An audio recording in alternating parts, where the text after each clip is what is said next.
When I think of Kai Cenat and Adin Ross being friends, it reminds me of Tay Too Smooth and Plaque-Boy Max, which is probably gonna surprise a lot of you. But now that I've been removed from that situation for some time, and with the help of the comments from that time, I think I fully understand why it rubbed me so wrong that Max cut Tay off. That's because Max only cut Tay off because he did something to him. Max was complicit in the chaos Tay caused as long as the chaos wasn't something that directly affected him. Talking behind Max's back directly affects him. In the same way, I believe Kai Cenat allowed Adin to be in a limbo of sorts despite his clear distance because he never wanted to truly sever that connection. It doesn't matter that Adin Ross was going viral for being or a bigot or a horrible person as long as Adin never directly did anything to Kai. So today I'm going to talk about the implications of Kai Cenat's complicity and what that means on the broader scale. Obviously nobody's going to do that. They're just going to make videos talking about how Kai exposed the industry or the truth. But in reality, all Kai did was expose that lack of authenticity. Be warned, there will be a little bit of speculation, but obviously y'all know I'm the wokest kid from the hood, so you'll be thoroughly satisfied. I'm done rambling. Let's start. Okay, so what's the deal between Kai and Adin anyways? Now before Kai Cenat was the Kai we know, it's a known thing that Kai was in Adin's chats. And during this time, Adin actually wasn't weird. He was a big name and he was known for his crazy e-dates. And eventually, Kai got on one. This e-date is what a lot of people like to attribute to Kai's success. It's no secret that Kai being on Adin's platform did a lot for him. Seriously. And after the e-date, AMP would be featured on Adin's stream. And the fact that this was in 2021, Adin had serious motion, and that did a lot for him. MP, man, whole lot of game shit, nigga. Yeah. What the fuck is this? I like your energy, brother. Let me say I got too much energy and shit. It is so much drugs. Now I want to establish that so far, Adin has done things for Kai which can be used to explain why Kai remained in this weird limbo stage with him, despite Adin's various controversies, be it debt, loyalty, or whatever. But my personal guess is that it's opportunity. I feel like Adin and Kai's relationship was birthed from opportunity. I'm gonna provide some more examples in this video, so just chill. But Kai's breakout moment was an opportunity that he got from Adin Ross. So because of this, to me, it just set the tone for the remainder of their friendship. Its foundation was built on opportunity. They weren't real friends, they were business partners, and business lacks morals. So I want to take a moment to talk about Adin Ross, his most recent ban, and the Red Pill Kick era. We all know that when Adin officially moved to Kick, he went on a little Red Pill demon arc, where he was enabling that type of rhetoric and ideology, being on stream with characters like Andrew Tate, Nick Fuentes, and overall just promoting an environment of bigotry. He was banned on Twitch due to that environment he enabled. It was common knowledge that Adin Ross was a brand risk and most importantly just a weirdo and horrible person, but despite that you'd still see Kai Cenat at times advocating for his unban. Wait, so this nigga, hold on, so this nigga Adin is banned from Kick? Yeah, I'm gonna try one more time, well away from Kick, I'm gonna try one more time to get him unbanned. I'm gonna try one last time, bro, on Twitch. I'm gonna try one last time, bro. This clip was in 2024. That's Kai asking for Adin to be unbanned, which is pretty fucking weird, all things considered. We're not gonna act like Adin wasn't hanging around and a dude who kept getting charged with. But if nobody's gonna address the elephant in the room, I will. That aside though, there are more clips like that where Kai is vocal about advocating for Adin's unban, except there's a disconnect. And if you remember from my last video, I talked about times where Adin is pillow talking to the camera for the clips and saying how he feels like Kai doesn't mess with them. Hey, mid, answer your phone? So much plug. Like, do you ever shut the kid? Are you gonna host your channel again? Cool, guy, don't answer my phone. I got some for you on God. College Streamer University? I don't think so. Why not? Well, I didn't get invited. Oh, you gotta apply. True. Too good to apply. I can go live and have fun today because you came over and Mike came over and Jake came over. And that's easy. It's a call. And now everyone wants to pick up their phone and with me again because I'm unbanned. So I'm just happy, bro. Whoa. We're not skipping past that. See, I noticed the little things. You said now people want to pick up the phone and with me again. What does that mean? Who was a you you when you was down. What you talking about? When I was feel like everybody was, you know what I'm saying? But when I was banned, bro, you know, there's a difference between love and fake love, and I don't really want to even go into that because it's like I don't want issues. I don't want to start problems. And like I said, bro, that shit is mad corny. That's a grown man pillow talking and subbing for the clips. And don't forget the recent one I showed you last video. And that's what I mean. This is the disconnect. From Kai's perspective, the story is that he's just trying to get his friend unbanned. From Adin's perspective, he feels like he's being abandoned. And you have to ask the question, why? Because they were never freaking friends. They were opportunities. That's why it's been weird energy emanating from both of them. That's why there's a disconnect between the two individuals and their clips. And once again, referencing my last video, these are grown men faking connections for collabs. That's why despite Adin expressing on multiple occasions that he notices the distance between him and Kai, Kai will still pop up when the opportunity arises. Yo, What's good? Oh, yo, Kai, Mr. Sinat. Good, nigga. what's good? Good, nigga. don't What's say the good? N-word on stream. Oh. Okay. Oh hell no. So that's Adin? Hey, Kai. Yo, Drizzy. And that's Kai calling Adin during his Diddy Drake stream to talk to Drake. So let me get this straight. Adin is subbing for the clips, expressing Kai is distant, but Kai can still call when Drake is in the room. And I don't know about y'all, but that do sound like an opportunity. And good thing for us, we can tell when this stuff is fake, because the energy gonna always tell the truth.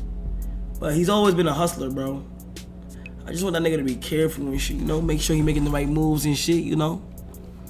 That nigga right there, man, he's special, man. Shout out Tota, bro. He got Brazil on his back.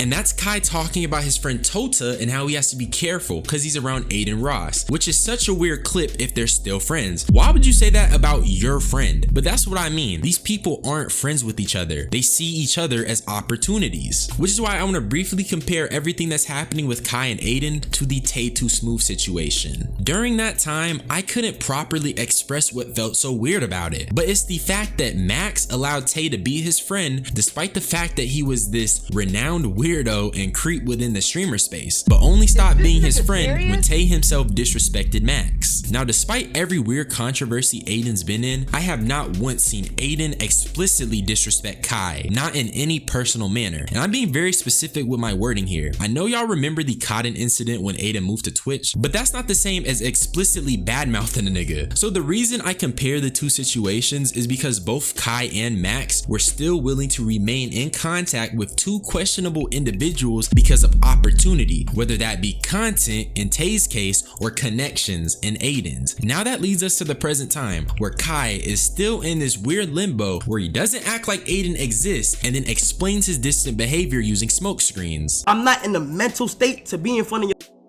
As soon as a color hop onto the stream, it's straight watermelon and gorillas. I watch Adin streams a lot. Kai, that's everybody's stream. FaZe stream has it. Bro, Kai, Ray will be on stream making monkey noises. I'm sorry, I'm gonna stick up for my community, bro. It's every single person on the internet. I'm not going for that, bro. I'm sorry, I'm not going for that, bro. Ray could sit there, do monkey noises, and say crazy shit all the time, but it's cool. But as soon as it's my community or anybody else's community, Cuffin will call me crazy juice stuff, and I talk to Cuffin back the same way, bro. I'm sorry, chat. I'm sorry, bro. Like, and I hate to agree with Adin, but he's right. Kai is not telling the correct reason why he is not friends with these people or why he's distant, which I'll give you guys my own theory in a bit. But when Kai said the reason niggas ain't friends is because of Twitter communities and the reason he's distant from Adin is because of his white manager, I knew it was some bullshit. Once again, these people are millionaires. They quite literally don't have to work another day in their life. And he's trying to sit up here on the camera and tell you he's not messing with these people because of little kids in Twitter communities. Does that make sense? That does not make sense. Why would I as a millionaire care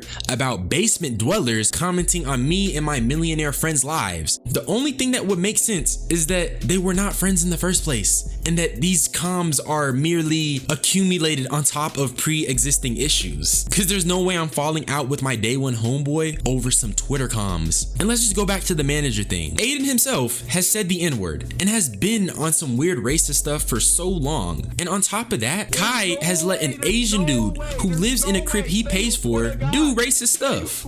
Okay, Rage, guess what?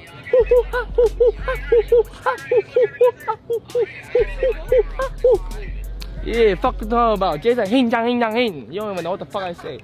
So why is his manager the reason Kai is distancing himself from Adin? It just does not make sense. These are lies. These are smoke screens. It's like Kai isn't even consistent with the racism he condones, and we're supposed to just believe him when he says the reason he's not friends with Adin is because of some smelly manager. Like, okay. And then on top of that, Kai tries to make it about people of color and empathizing with the black experience, but he doesn't even respect black people. So how is he gonna make his reason for how he's been acting about racism and how that makes him as a black man feel when he has disrespected black Americans? I don't want to hear, like, when I'm asking general questions, I'm not asking y'all niggas. Stop dick riding. Y'all niggas is black. You're black. You're just black. Just be yourself and hit them with hey. Also, I just found the Anarchy hoodie yesterday. Can't wait. Finna resubscribe in a little W female viewer. Big 2 months December 9th. Thank you so much. Bro, you're just fully American. You're African American, bro. That's it. How was that see you in 30? That wasn't an insult. That was strictly you're black. You're not Trinidadian. You're not Jamaican. You're not African. You're not word. You're not Ghanaian. You're not Dominican. You're not Puerto Rican. You're not Cuban. You are American. I farted So the reason why Kai and Adin were never friends is because, in my opinion, their relationship was built on the foundation of opportunity. And now that Adin has went down a controversial path, Kai wants to still reap the benefits of the connections or opportunities Adin has while maintaining his good PR. The example is the Drake clip. To do this, he keeps their standing unclear, not really speaking to him, avoiding him on stream, and when it's beneficial, he'll pop up and say something. Like how when Adin got unbanned, all of a sudden Kai's congratulating him. Don't this sound like a toxic relationship? Nigga, Dirk just dropped the album. That boy Adin is unbanned. That boy, as soon as he got unbanned, I hit him up. As soon as he got unbanned, that is so, yo, chat, I ain't gonna lie, bro. That is so crazy. I ain't gonna lie, the summer is literally settling in. Now that I've talked about all that BS, what are the implications of it? Well, it's simple. If Kai's gonna be a grown man and treat friendships like weird opportunities and maintain contact with an objectively bad person, it sets a precedent for the young people who are wasting precious time watching him. That's what be worrying me. The implications are that these guys are raising the freaking youth. Thank God I don't have any brothers, because if I did and I caught them spending precious hours watching Coco Melon Sinat or Adin Ross, bro, I might have to go old yeller them. But in general, if you're gonna take anything away from this, don't let your family watch streamers, think critically, support DH. He's a cool kid, kinda woke, but I like him. That's all I had to say though. Subscribe for more unsolicited opinions. Stream Rest in Bass by Che. Be a rock star and smoke Mad Za. It feels great. Oh yeah, and stay safe or whatever. Bye bye.